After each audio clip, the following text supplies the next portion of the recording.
नमस्कार, स्वागत है आपका आज की बात में। मैं अवंतिका राज चौधरी। आइए जानते हैं दिन भर की झारखंड की 10 बड़ी खबरें और कवर स्टोरी में आज बात करेंगे झारखंड में क्यों नहीं थम रहा है पेपर लीक होने का सिलसिला और अब जेपीएससी की तैयारी कर रहे अभ्यर्थियों का क्या होगा। तो चलिए शुरू करते हैं।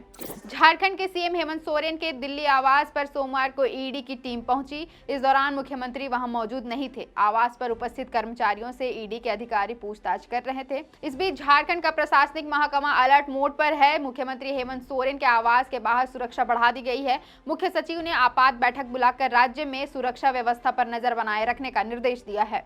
पलामू में बागेश्वर धाम के कार्यक्रम को झारखंड हाईकोर्ट ने अनुमति दे दी है। अब यह कार्यक्रम 10 से 15 फरवरी के बीच होगा। हनुमंत कथा आयोजन समिति की रीट याचिका पर सुनवाई करते हुए हाईकोर्ट ने आदेश दिया है।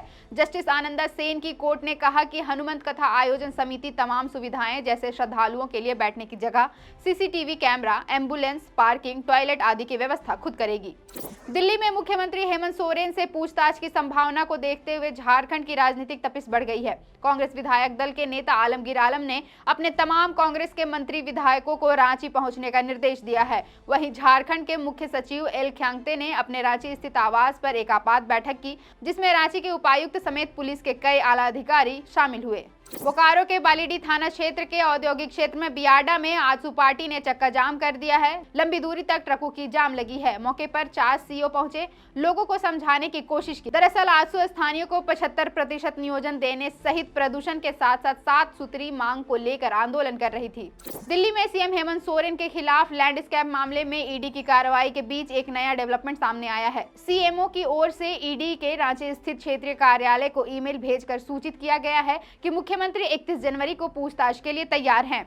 उन्होंने 31 जनवरी का समय दिया है। हालांकि इसके आधिकारिक रूप से पुष्टि नहीं की गई है। दरअसल ईडी ने अपने 10वें समन में स्पष्ट किया था कि मुख्यमंत्री अगर 29 जनवरी से 31 जनवरी के बीच पूछताछ के लिए समय नहीं देते हैं तो टीम उनके आवास पर खुद पहुंच जाएगी। सीएम हेमंत सोरेन के नई दिल्ली दौरे के दौरान ही प्रवर्तन निदेशालय की दबिश से झारखंड का गृह विभाग अलर्ट पर आ गया है। ईडी की टीम द्वारा अचानक नई दिल्ली में झारखंड भवन में रेड के बाद राज्य के आला अधिकारियों में हड़कंप मच गया। मुख्य सचिव, गृह सचिव सहित सारे आला अफसरों ने रांची व झारखंड में सुरक्षा व्यवस्था कड़े करने के निर्देश दिए हैं। वहीं झारखंड मंत्रालय में भी इसका सीधा असर देखने को मिल रहा है।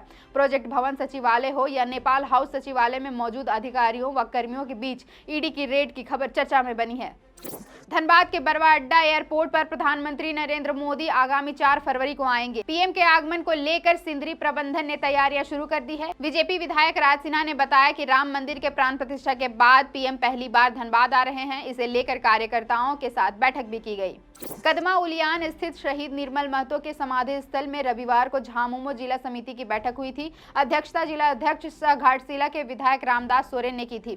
सोरेन ने कहा कि ईडी द्वारा मुख्यमंत्री हेमंत सोरेन को 10 समन भेजे जाने के बाद झामुमो कार्यकर्ताओं में आक्रोश है। रविवार को ईडी की कार्रवाई के विरोध में रांची में विरोध प्रदर्शन किया गया। इस दिन से अगले आदेश तक पार्टी के कार्यकर्ता हर दिन राजभवन में मार्च करेंगे। इसी क्रम में झामुमो पूर्वी सिंहभूम के कार्यकर्ता 30 जनवरी को राजभवन मार्च करेंगे।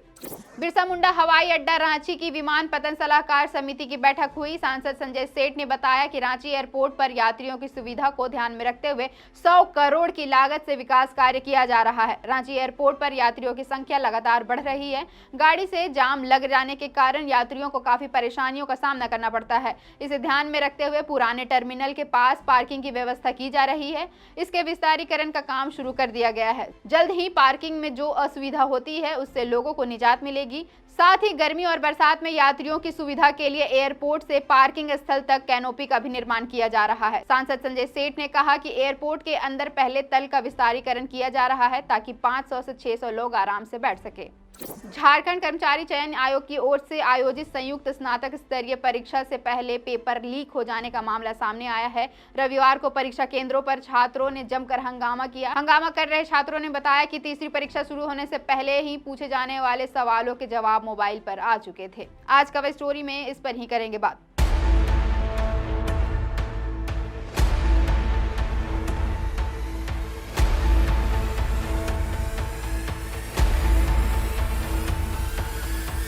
अगर आप अफसर बनने और सरकारी नौकरी करने के सपने देखते हैं और आप झारखंड से हैं तो आप सपने देखना छोड़ दीजिए, क्योंकि झारखंड में ये सब हो पाना संभव नहीं है। क्योंकि झारखंड में ना तो समय से परीक्षा का फॉर्म निकलता है और गलती से परीक्षा का फॉर्म निकाल दिया जाता है तो परीक्षा का डेट ही नहीं आता है, और इसके बावजूद गलती से परीक्षा का डेट भी आ जाता है तो बच्चे परीक्षा देने चले जाते हैं। तब परीक्षा हॉल में बैठ के पता चलता है कि पेपर तो लीक हो गया है और परीक्षा रद्द कर दी गई है और आपके सालों की मेहनत पानी में फिर गई है। 23 सालों के झारखंड के इतिहास में अब तक ना तो सही से जेपीएससी यानी झारखंड पब्लिक सर्विस कमीशन की परीक्षा और ना ही जेएसएससी यानी झारखंड कर्मचारी चयन आयोग की परीक्षा हो पाई है।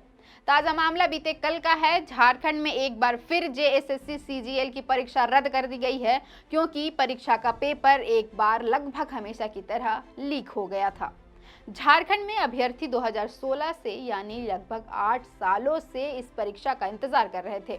अंततः परीक्षा हुई और परीक्षा रद्द भी हो गई और अब इस परीक्षा के रद्द होने को लेकर राज्य में सियासत गर्म हो रही है। एक बार फिर भाजपा सीएम हेमंत सोरेन और उनकी सरकार पर हमलावर हो गई है।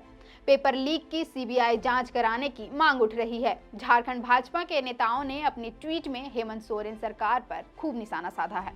भाजपा प्रदेश अध्यक्ष बाबूलाल मरांडी ने अपने ट्वीट में लिखा, लाखों में फॉर्म भरवा लेना या नियमावली को बना देना ही सरकार की उपलब्धि नहीं होनी चाहिए, बल्कि उपलब्धि यह भी होती है कि यह जो लाखों बच्चों जो परीक्षा देने जाते हैं उनकी परीक्षा की शुचिता भी बरकरार रहनी चाहिए, अन्यथा झूठा दम भरने का कोई मतलब नहीं।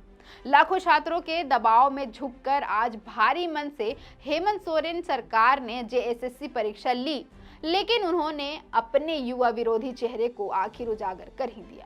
जानकारी के अनुसार आज परीक्षा से पूर्व ही प्रश्न पत्र लीक हो गए। लाखों बच्चों के भविष्य के साथ खेलने वालों पे एफआईआर हो, ये काफी संगीन मामला है। हम इसकी सीबीआई की जांच की मांग करते हैं। वहीं पूर्व भाजपा प्रदेश अध्यक्ष और राज्यसभा सांसद दीपक प्रकाश ने लिखा, आज जिस जेएसएससी की परीक्षा लाखों छात्रों ने दी, उस परीक्षा के प्रश्न पत्र लीक होने की सूचना अत्यंत गंभीर है। यह भी चर्चा है कि कई दिनों पहले भ्रष्टाचार करके सैकड़ों बच्चों को प्रश्न पत्र देकर अभ्यास भी कराया गया। हेमंत सरकार में अगर दम है तो पूरे भ्रष्टाचार की सीबीआई से जांच कराए।